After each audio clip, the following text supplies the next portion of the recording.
Well, hello everyone. My name is James Coyne and I'm Deputy Editor of the Cricketer magazine. I'm very lucky to be heading out to the T20 World Cup in the USA in the next few days. What's more, it's the first ever Cricket World Cup to be played in the US.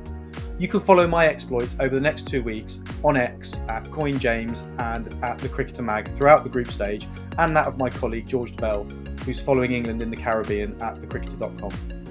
There's 16 matches in the USA, spread across 3 venues in New York, Florida and Texas, including 8 at a pop-up stadium in Long Island starting on June the 2nd, and the biggest of all, India v Pakistan on June the 9th. It's a massive moment in cricket history, so I thought I'd better get under the skin before I go out there of what US cricket is all about by speaking to 3 people, all who have special insight to US cricket. I spoke to a player, a fan and a journalist on the ground in New York.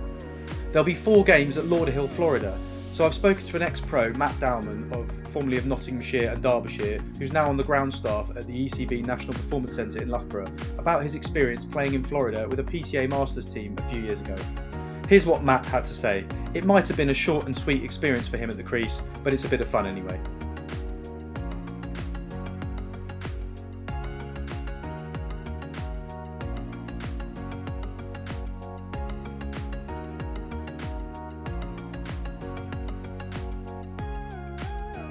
Yeah, it came out of nowhere, really.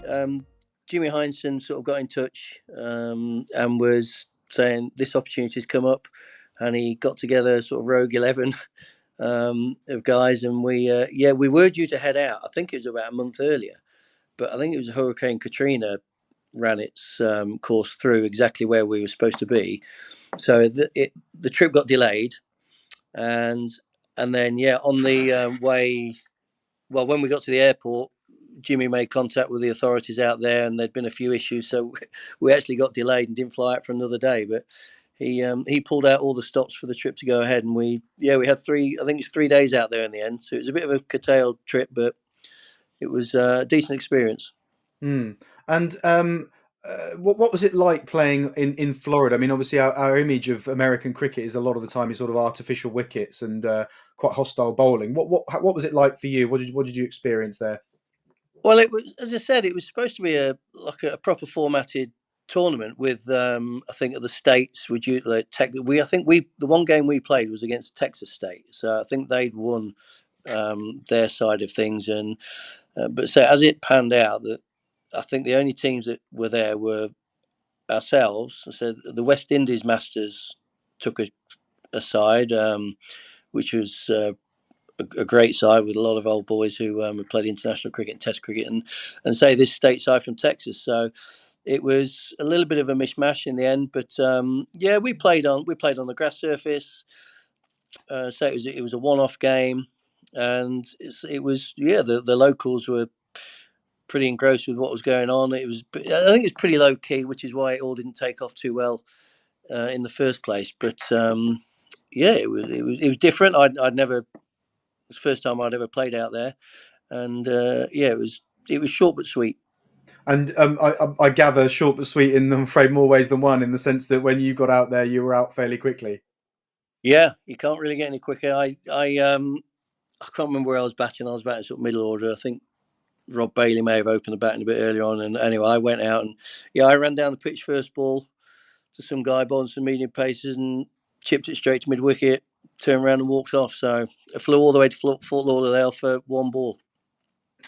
You won't be the first, you won't be the last, don't worry. But it was funny, to be fair.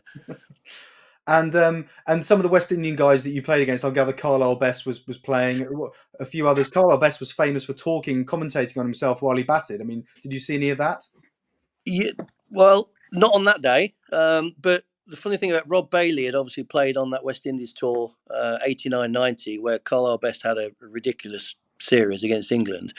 And I was fortunate enough I knew Rob really well from playing against him at Northamptonshire. Then we had 3 years together at Derbyshire.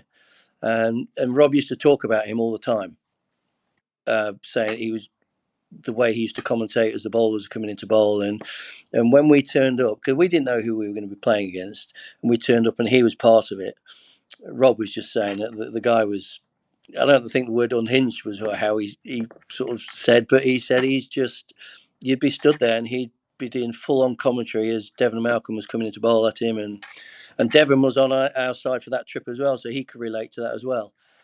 So yeah, there was Carlisle Best, there was Ridley Jacobs, I think the wicket keeper, good friend of mine, Jimmy Adams, who obviously I played with at Notts. I think Colin Croft might have been on it. So yeah, they had some phenomenal experience involved, but unfortunately, say that the tournament didn't pan out as it's supposed to do. But we had a great time while we were out there. I think there might have been some problems with pay or something. I mean, it does sound a lot like American cricket, which you do get these things happening in US cricket from time to time. Yeah, well, Jimmy was unbelievable. We got to the airport and he contacted, because Jimmy insisted that the payments for ourselves and also the trip were secured before we flew out, and they hadn't been. So he spent hours and hours on the phone sort of negotiating all this, and he basically said, look, we're not going to come out to this tournament until things are sorted. So hence that was delayed by the day, and we got put up in the hotel an extra night, and then we flew out the following day once Jimmy had managed to work his magic and get everything secured. So we were a day late going out, but it was a short but sweet trip. It was very enjoyable and different for all of us. What was it like? I mean, obviously you said it was a grass wicket. I mean, were there any fast bowlers you had to come up against, or the team came up against? No, not really, because again, I think back then, so I think it was about 2005. I can't be 100% sure, but I don't really know how established cricket was out there then. Obviously, baseball's the main sort of sport out there when it comes to balls being involved. It was just a side we didn't know anything about. They progressed to this part of this competition that was supposed to be taking place, and no, it was a fairly low key game. We just sort of got on with what was in front of us, and like you say, 11 guys who are fairly long in the tooth over our side of things from our first class experiences, and it was new to all of us, because I don't think anyone had been over there, especially on playing cricket wise. As someone who works on the ground staff now, I mean, obviously a lot of associate countries play mainly on artificial wickets, but as a cricketer, going from playing mainly artificial wicket play to grass wickets is a massive difference, isn't it? I mean, it just, the way you have to play the game is quite different, isn't it? Yes, yeah. I mean, at the minute I've got into this phase of watching some of these clips of the European Cricket League on YouTube and various things, and it's a different game, because it is a completely artificial surface, and it just behaves differently to what you would be normally on normal grass. And I've never really played on stuff apart from when I was a child, probably 10, 15, playing age group stuff. So I know the technology's changed in artificial surfaces and things, and it's something that it progresses as everything does. Great stuff. Thanks very much, Matt. I really appreciate your time. Pleasure. Thanks, James.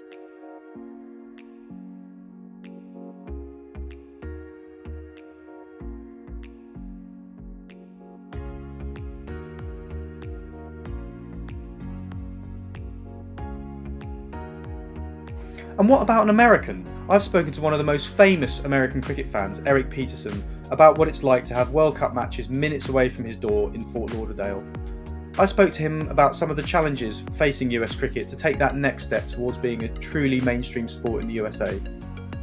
An apology from me that there's a few sound issues from me in this bit, but still what Erik had to say was really interesting.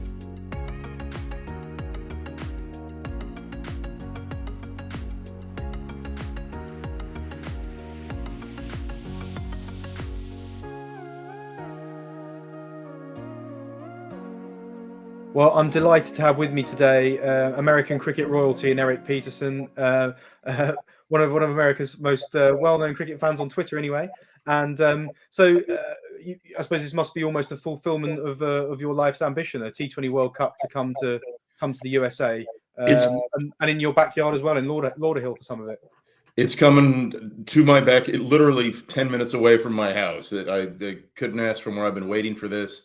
You kind of tend to wait for a lot of cricket to come to Lauderhill. we occasionally get an India-West Indies match. So yeah, I've been waiting for this one for quite a while. I mean, it's not, obviously my dream would be to have Notts v Derbyshire in a county championship match, but failing that, I'll take a little World Cup T20. Well, there's a lot of talk about American investment in counties through private equity, so it may well happen one day. You may well end up with it. So, I mean, how did an American ended up being Chris Reed's #1 fan, basically? Well, first of all, how can you not be Chris Reed's #1 fan? I mean, he's England's greatest living cricketer. But no, I went over. Gosh, about 20 years ago, I got a job at the Nottingham Post, and I spent about a decade there. And I tried first to get into football, which you can only watch Notts County lose 1-0 to places up north I've never heard of before you think I gotta do something else with my life. And a buddy of mine took me to my first cricket match, and I kind of never left, really. So I've again, I spent a decade over there really getting into it, and now I've come back here, and now I'm like that evangelical guy with my friends. I think they can kind of recognize my expression. I'll get like 3 beers down, and I'll really start wanting to, there's a sporting event coming up that you should watch. People start backing away slowly, but it's my calling. It's what I'm here to do. Wonderful stuff. You've become a missionary for cricket there. And Lauderhill, the ground which has been hosting 4 games. I mean, what's it like as a venue? Because it is, unlike the New York thing, which they're literally dropping into Long Island. It's an established ground that's been there for quite a while. It has. It's been there for the better part of 2 decades now. And when it was built, the idea that it was going to be the first international grade cricket ground in the United States, it's been extremely hit and miss. There were a few matches there straight away. It's been fairly underutilized. Now it tends to get used whenever India tours West Indies. They always do 1 T20 there. And then they have other little kind of odd tournaments. Last year for my birthday, I went to the T10 Masters, which, guys my age who I remember seeing 15 years ago kind of panting around the field and needing a water break after 3 overs. So it's not really hosted as much big cricket as I think the people who, including the civic leaders who really made sure it got built, it's not really attracted as much big cricket as I think people would have hoped. So for the World T20 to be coming here is a big moment for it, because this is really what it was made for, and it's not happened very much yet. And obviously, America, amazing track record in sports. I mean, what is it like as a stadium, and how does it compare to other stadiums of its sort of scale in America? It's not a huge stadium. I would compare it to more of kind of a non-test county ground, to be honest. It's just about 4,000. I think I'm getting the number right there. Around the permanent seating is around 4,000, and then they add in a lot of other seating for big events like this. So it's not a huge ground. I think it's a good place to watch cricket. I mean, there are a few kind of things that are quirky about it, and they've actually done a lot of work on it for the tournament, because again, it's going on 2 decades old. It hadn't really had much work, so there were a few kind of things that needed to be tightened up a bit. But I think it's a pleasant atmosphere. When it packs out, it can be, I've seen it really raucous and a really good, what people would recognize, I think, as a really spirited cricket atmosphere. So I'm hoping for that. I mean, I suppose a general rule of thumb with this World Cup and with in games in general in the US, we can expect India and Pakistan games, and I suppose other subcontinental teams, to attract quite a lot of fans.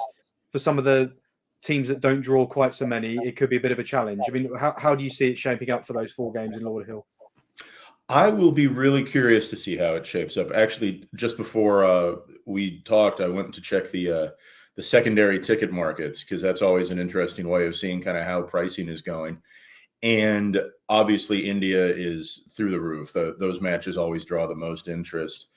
The other one that seems to be drawing quite a bit of interest is Sri Lanka v Nepal on a Tuesday night. So that I would love to see a huge crowd there. That's one that I plan on going to.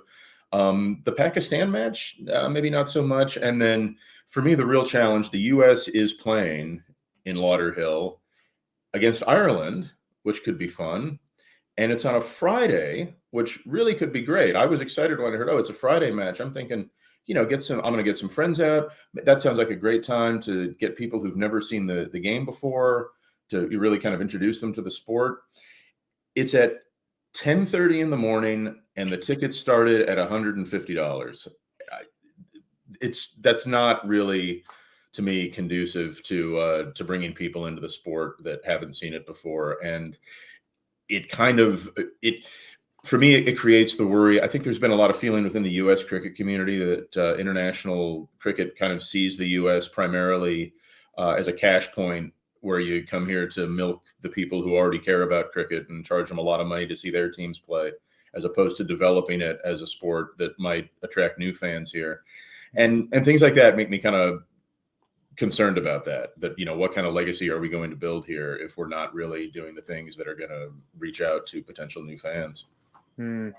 Yeah, it's an interesting one, that, isn't it? USA against Ireland, or USA against a team that isn't, a subcontinental side.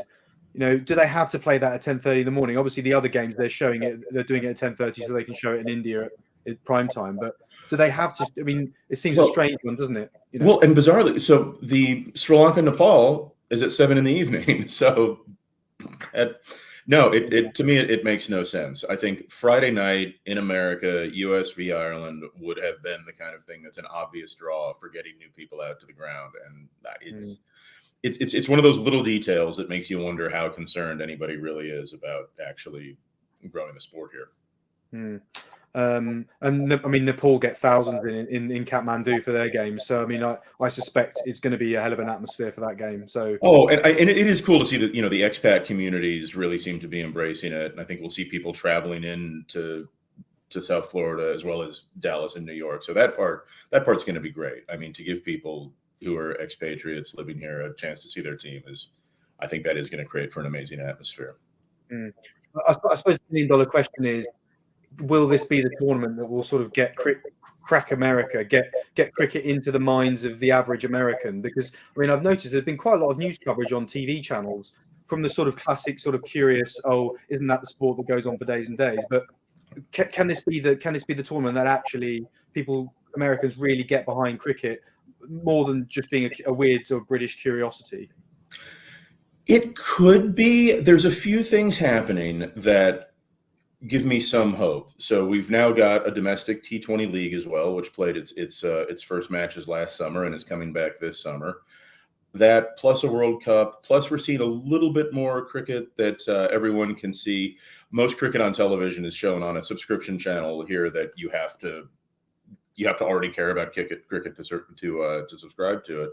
But we're starting to get a little bit more cricket on ESPN, on sort of the major US providers. So things like that, it's ticking over, and then obviously, I think this is great as the demographics of America change. More people who might come from a cricketing nation background live here, and so your friends and neighbors. Oh, what are the guys playing down in the park? I think we see more of it than we ever have before. But again, whether that actually translates into a sustainable model for having it here, the domestic league last summer and again this summer played all of their matches in 2 cities. We've got a team called the Seattle Orcas that doesn't get within 2 time zones of Seattle ever. So it's very much a work in progress right now. I think this could help something build, but we're going to have to see over a period of years if it's actually sustainable. Yeah, I suppose there's so many grand promises made, like I think MI New York are talking about trying to build a 10,000 seater stadium in Brooklyn. It's just, how feasible is that? And, the part of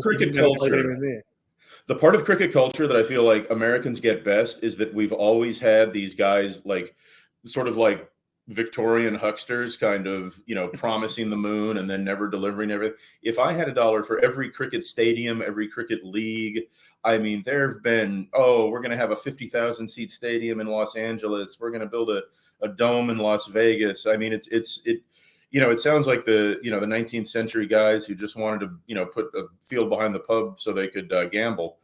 So that part of it we get, right? We're Americans. We're really grasping the sleazy nature of cricket. Whether we can actually grasp the playing the game where people can see it remains to be seen. Yeah, it's the famous monorail episode in The Simpsons, isn't it? It is, yeah. This sounds like more of a Shelbyville thing, frankly. Yeah, this cricket ground. Yeah, and cricket in Florida as it is now. I mean, there's obviously a lot of West Indians in Florida traditionally, and I know people that have played club cricket over there when they've worked there, and they've it has its own flavour. A lot of artificial wickets, decent fast bowlers. People come over from the Caribbean to play there when they move quite often. What's it like in the cricket scene in Florida, the recreational scene? It's thriving. The reason that the Lauderhill ground is where it is that it's right in the heart of the Broward County Caribbean community. The suburb of Lauderhill has always been just Jamaican, Trinidadian, just that the entire Caribbean community has always lived in that area. It's thriving. It's thriving. You can go to parks and see it all over South Florida. The interesting thing is, again, sort of getting it out into the wider community. So I can go any weekend, and if I want to get a game, if I want to watch a game, I can see anything like that. But I don't know, for example, any kids at my daughter's school who've ever played cricket. So it's an interesting thing where it's everywhere, but it's very specifically within its community. So hopefully, again, a World Cup might be the kind of thing that helps spur people to say, hey, what is that thing that I see every day every Saturday at the park? That could be, those conversations, those, talking to your Jamaican neighbor about what it is that he gets up to.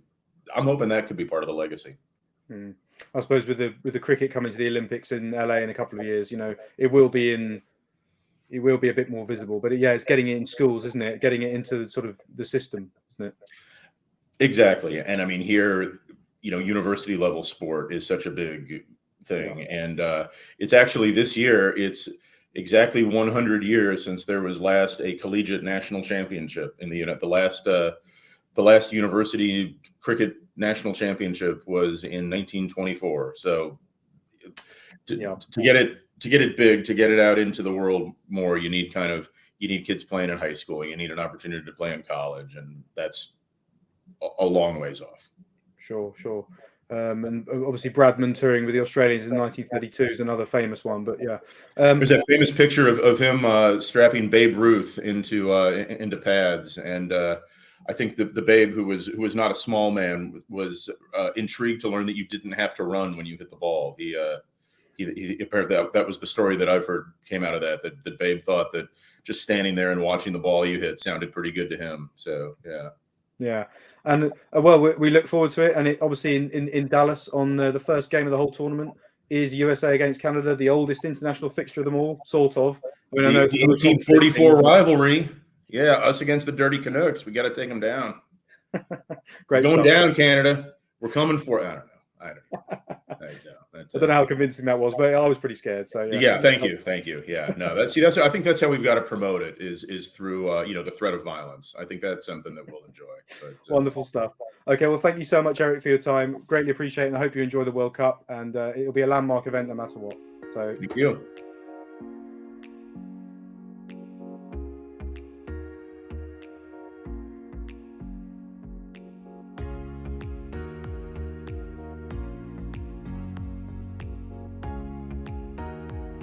And lastly, we've gone to the ground level itself, the actual ground, to speak to Tom Blow, a journalist working in New York for the Mirror and the Express. He's made the journey out from Manhattan, where he works, to Long Island to discover what the ICC's new temporary stadium project is all about, to give you fans an idea of what you might expect over the coming days from a World Cup in New York.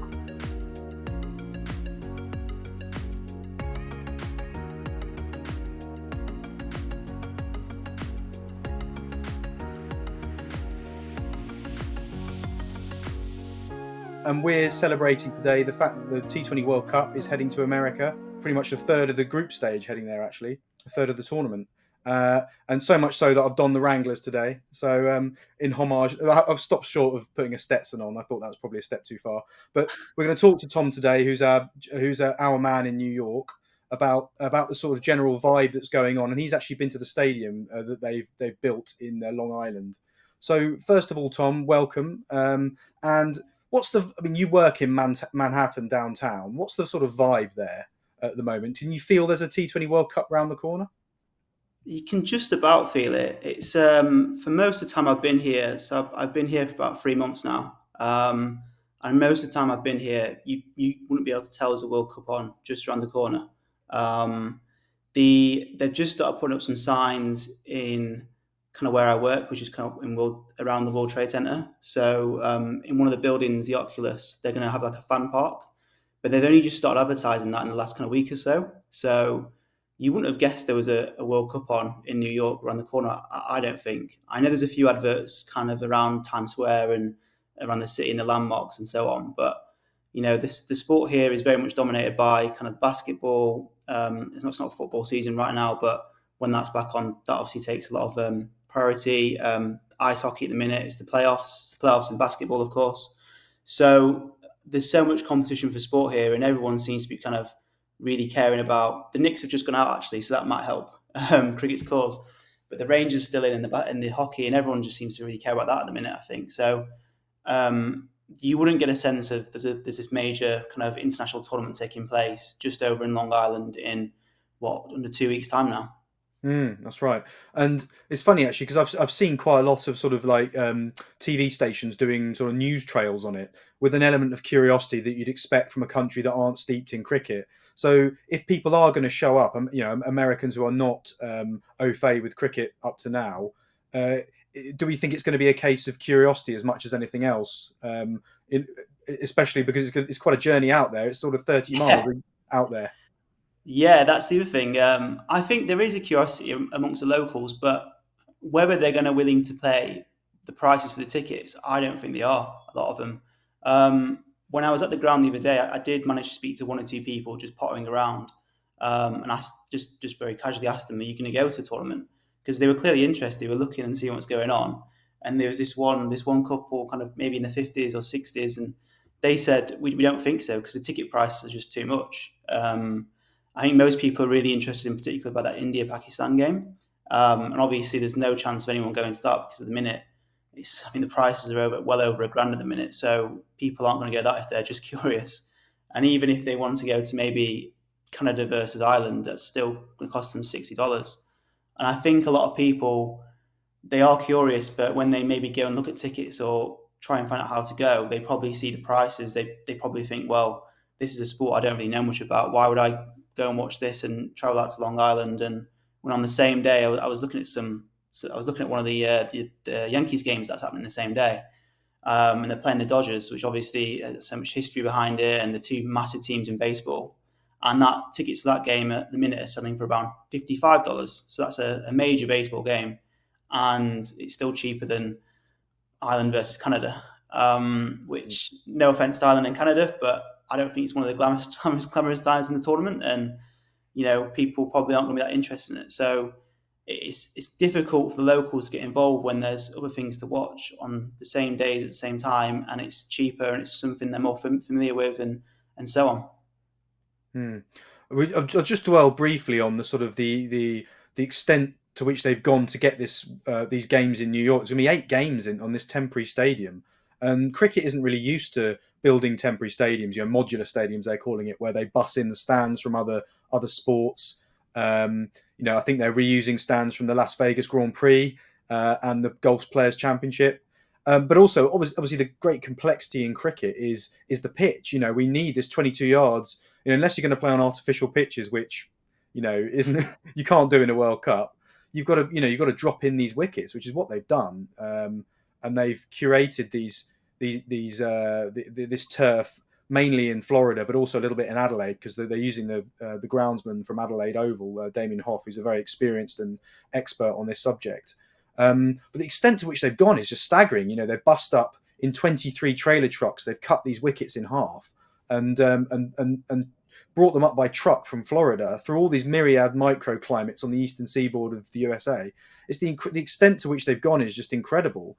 And it's seemingly because they're just so keen to have the tournament in New York. I guess there's lots of advantages to that. The fact that it's on the time zone where they can they can play the games at 10:30 in the morning, start them at 10:30 in the morning, and that's going to be a challenge in itself for teams who are used to playing under floodlights, at night time a lot of the time in T20 cricket. And the reason being that a game that's on in New York at 11 o'clock or whatever is going to be on in India at 5 prime time TV. So so much in cricket is about TV audiences these days, and it seems to be that this has got a lot to do with that.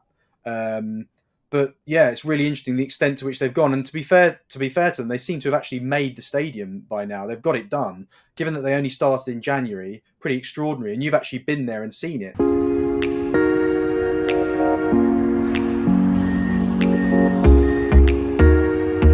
I'm here in Eisenhower Park in New York, where the T20 Cricket World Cup is going to be played. As you can see behind me, construction is still going ahead. There's a few signs up and the stadium is just about there. It's quite noisy, there's quite a lot going on, and I think there's still quite a bit to be done by the sounds of it and the looks of it. But there's going to be 8 games taking place here at the start of June, and the stadium's going to hold around 35,000 spectators. So we're going to have a look around and see what's happening. And as you can see behind me, there is the stadium. And if we turn this way, there's a massive stand. These stands were used for the Las Vegas Grand Prix last year. Just under 2 weeks ago until the tournament. The stadium's looking pretty good. It looks like it's all set to go. There's obviously quite a bit of stuff still going on, but you imagine that's all going to get sorted and smoothed out before the tournament takes place. There might be a few bit of works going on still around the ground when the tournament starts, but hopefully it'll all be great and it'll all be brilliant. I'll be back here in 2 weeks' time to see how everything's kind of unfolded and see what it looks like. I'm looking forward to the tournament. Catch you later. What about actually getting to the ground? All the fans that are going to traipse out there, hopefully from other parts of New York, to get out to Long Island. What was your experience of the actual journey out there? How long did it take, and how difficult was it? That is a slight problem. It's not as big as a problem as I thought it would be. So when I actually bothered to look at how far the stadium was in kind of preparing for the tournament, and I saw on my phone and it said like two and a bit hours to get there, I was like, oh my God. But it isn't too bad. You need to get to a part of the city that has the Long Island Railroad connected, and then you get onto the Long Island Railroad and you go out towards Westbury. And then once you're in Westbury, I believe when the tournament's on, there's going to be shuttle buses to kind of take people to the ground.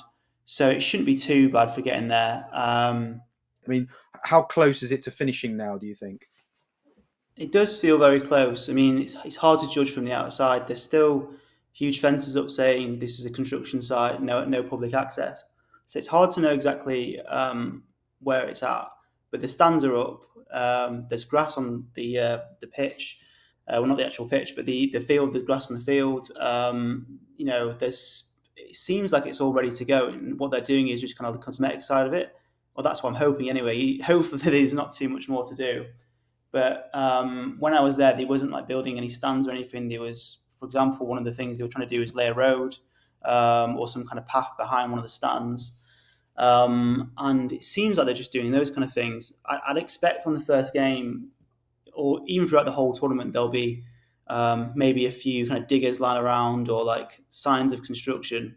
But it looks like it's all up and ready to go. I mean, the pitch, who knows what that's going to be like? We'll just have to wait and see. But you'd hope that to get that right, considering the importance of it. And to me, it does feel a bit like the whole kind of idea behind this New York stadium is the ICC probably wanted to have a tournament in New York. It sounds really good. Like if you say you can put India versus Pakistan in New York at prime time for both countries to watch on TV, and the stadium's going to be full for it. It's going to be absolutely packed, and there's going to be an amazing atmosphere. That's going to be an incredible spectacle. This ground isn't just a little ground. It's 35,000. The stands they're pretty big. They're impressive. It does feel a bit like it reminds me a lot of Old Trafford when the temporary stands up. There's that kind of size and that kind of shape and so on, and obviously the scaffolding behind and all that. So I think I do believe that there's enough expats here to kind of sell out this stadium, and when this is being shown on the TV and beamed across audiences, because obviously as well in the UK, I think the games are starting about 3:30 in the afternoon. So that's it's a good time as well for the UK. So I think when people are looking around the world and seeing this stadium and it full and the atmosphere and so on, I think people are going to be. It's going to be a spectacle, a great spectacle for TV. That's right. And just to put it in context, there's 4 games happening at Lauderhill in Florida and 4 in Dallas in Texas. But those stadiums have been there for a while. The Lauderhill one's been there for many, many years. So at least they're squares that are, bedded in already. This is a bit of a risk, dropping in although they've got a great groundsman in Damien Hoff, and the people doing the outfield are experienced, sports outfield experts in American sports. It's still a bit of a risk, and we've been seeing over the last few weeks in the IPL teams smashing 280. That's not going to be happening here, I don't think. The new wickets, we have to see what they're like, if they're really slow. But I mean, I know Damien Hoff wants them to be evenly paced, throughout the whole game. But I don't think we're going to be seeing 260 plays 240, especially because I sort of thought it might be a bit of a tiny chocolate box of a ground, but it's going to be quite big. Apparently, the ICC head of events, Chris Tetley, said on a call that we did the other day with him that it's as big as the Oval and Wankhede Stadium in Mumbai. I mean, that's fairly big as well. So it's going to be, the eyes of the cricketing world is going to be on those early games, especially because I think it's June the 3rd. I think it's Sri Lanka against South Africa is that opening game. They've only got a couple of warm-up games on the ground before then. They've just announced that India are going to be playing Bangladesh there, I think. And then I think they've actually made some tickets available for that, hopefully for locals, which is a bit of an answer to that ticket issue. But I mean, that's a very small amount of cricket to be playing on a stadium before you actually go into a major tournament. So it is a risk. I mean, I personally think it will only backfire massively if India get beaten. The way world cricket runs. If India get turned over, then there'll be a lot of chatter about this. If they manage to win their games, it'll be interesting. It'll be a bit of a side issue perhaps, but we'll see. Well, at least the ICC have shown a bit of a sense of cricket history in one sense, because they're playing it in Eisenhower Park, and Dwight Eisenhower is, I still think, the only US president to have watched a test match. That was in Pakistan, and it was the last match ever played on matting. And I think the Pakistan Prime Minister or President was so embarrassed by the spectacle of playing on matting that he ordered all future test matches to be played on grass in Pakistan. So the US president already has a stake in cricket history. So it's nice they're playing it in the park named after Eisenhower. Moving on, I mean, you've in your time in living in New York and around New York, you've managed to actually get out to see recreational cricket, and there's a lot of it in and around in all parts of America, but particularly in New York. Although there isn't a major ground, which is why they're building this one. But you did go out to the Bronx to see some club cricket. I think that was at Van Cortlandt Park, wasn't it? Where there was a lot of talk of that they would put the stadium there until there was local opposition to that. What was it like going and watching club cricket in the Bronx? Yeah, so initially the plan was to actually host a tournament there, because I think the mayor of the city and people involved, they saw it as an ideal opportunity to play it there because that is the cricket heartland of the city. I think one of the players there I was speaking to told me that he thinks about 80% of the games in New York City get played there. So it's a real, there's a league there. I can't remember the exact name of the league off the top of my head now, but there is a major league that gets played there. Not major league, a club league, a major league, but there's a serious competition that's played there between kind of teams made up of expats. So it would have been an ideal venue, but the problem is a lot of teams didn't want it to be played there, because if they'd have played there, then where are they going to play their cricket? So there's kind of like a great irony with it, where that they could have had this tournament actually in New York City in the Bronx, within 20-minute walk from the subway, and they couldn't play there because one of the reasons they couldn't play there was because cricketers didn't want it to happen there.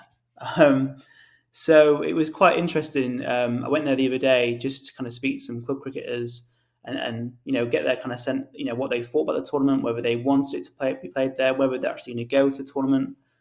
Pretty much all of them said they would go to the tournament if they got tickets, which is great to see. So there's clearly an interest among existing cricket fans here to go to the tournament.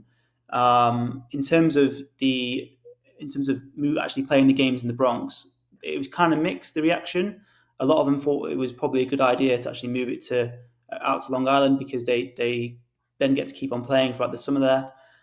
Some of them wanted to play the tournament in the Bronx because the actual state of the facilities is pretty poor. I had a look at one of the pitches, and it's kind of like like this sanded base with this kind of, I don't know, this kind of this netting on top of it. It doesn't look great. I don't know how. I mean, it plays awfully by the sounds of it, and the players weren't really too impressed by it. So I think some of the players I spoke to on one of the teams, they wanted, the facilities to be kind of torn apart and then rebuilt, and proper kind of reusable AstroTurf pitches be put in around that park, and that could be used throughout the summer. So they were willing to kind of have that short-term sacrifice for long-term gains.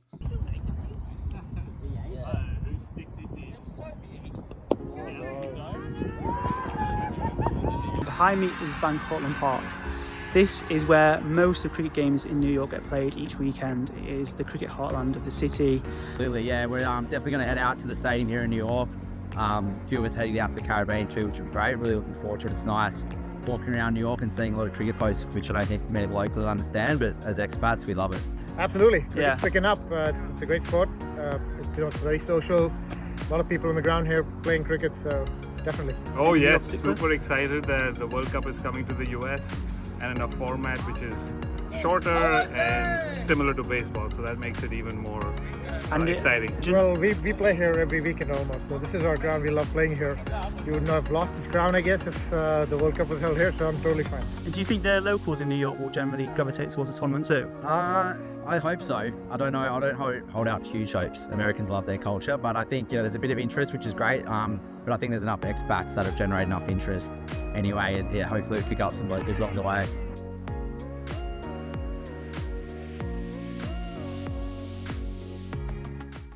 But you did run into a sort of cricket legend while you were there, and it's a reminder of how strong the cricket scene is in America, and how many people sort of come into it, come and go out of it. Who was that?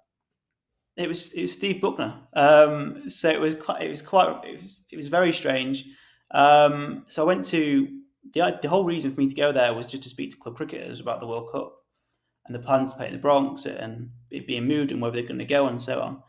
And while I was kind of stood on the boundary rope talking to one of the teams, they went, "That's Steve Bucknor." I went, "No, it's not." And I said several times, "It's not Steve Bucknor."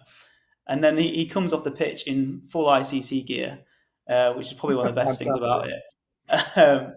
And he wasn't willing to speak on camera, but he was happy to speak for a couple of minutes just about on the recorder, just to chat about why he's there and what's happening, and how he sees the cricket scene in New York. And he's moved here for family reasons. His family have moved out here, and he actually stopped umpiring altogether after retiring from being a professional umpire. And he was asked to get involved in the kind of New York scene to kind of oversee games and so on, and help out. And he said how he sounds like he really enjoys it. He called it his therapy. It was an opportunity for him to kind of keep, exercise and get involved in the cricket scene here.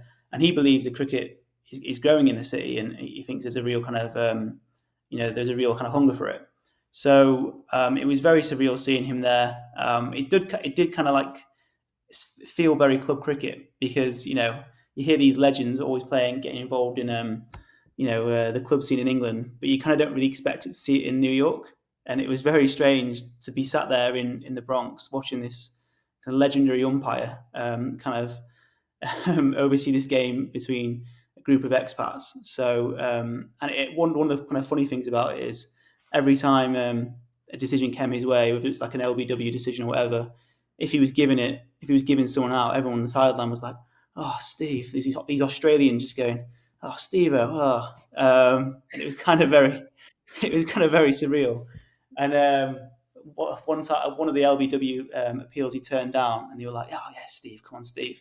So it was just it was very strange. And at one point there was this Aussie, and he was the number 11, and he came charging down the wicket, charging down the pitch, I say, and he slipped halfway down, turned back and ran back, but he didn't get run out because the game standard wasn't too great. The fielding wasn't very quick. And he's also wearing aviators. So it's just this like Australian bloke with aviators and a mullet running halfway down the track, slipping, and Steve Bucknor just at the other end, just watching him. I just think it was just a kind of ridiculous story. But it did feel very cricket, and kind of thing you would see in cricket. Certainly a far cry from Alan Donald steaming into to Alex Stewart or something. But I mean, I wonder, was it the famous Bucknor wait? You know, he took so long to give his LBs. I remember, you know, yeah, he did. The camera would pan back on Steve Bucknor for ages, and then suddenly he'd just go, yeah, okay, that's out. Yeah, it did take a few seconds to give it. Yeah, he actually did. So that was quite interesting to see. But yeah, he was actually quite slow with it. But yeah, he was very relaxed on the place, and it seemed like he really enjoyed it. So it's just kind of great to see, and I think it's one of those great cricket stories that you get. It's just one of those weird kind of things, but brilliant. But I mean, again, it's a reminder of, you know, especially the West Indians. You know, Chanderpaul's played a lot in America, I think. You know, loads of West Indians go to America. You know, understandably, you know, being an economic powerhouse, people go there and play cricket there. So it's just you know, they've had so much governance issues over the years and problems with, you know, pay and, you know, getting the cricket board in order. If they can just get that together and get a youth program, you know, a bit better organised, you know.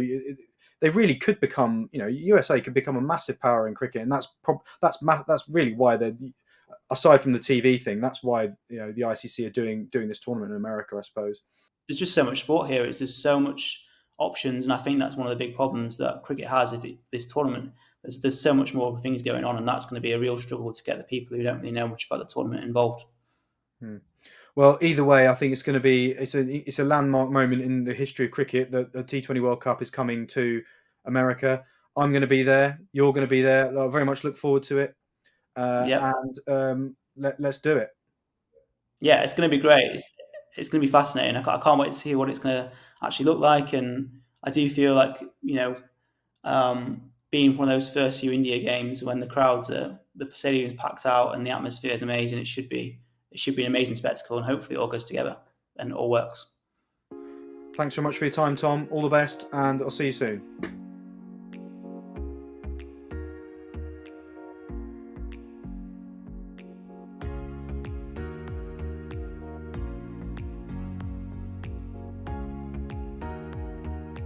Well, I hope you enjoyed our little venture into US cricket and that it's whetted your appetite for the T20 World Cup over the next few weeks. You can follow my exploits in the USA on X at Coyne James and at the Cricketer Mag throughout the group stage, as I hope to bring you more on this landmark move for cricket.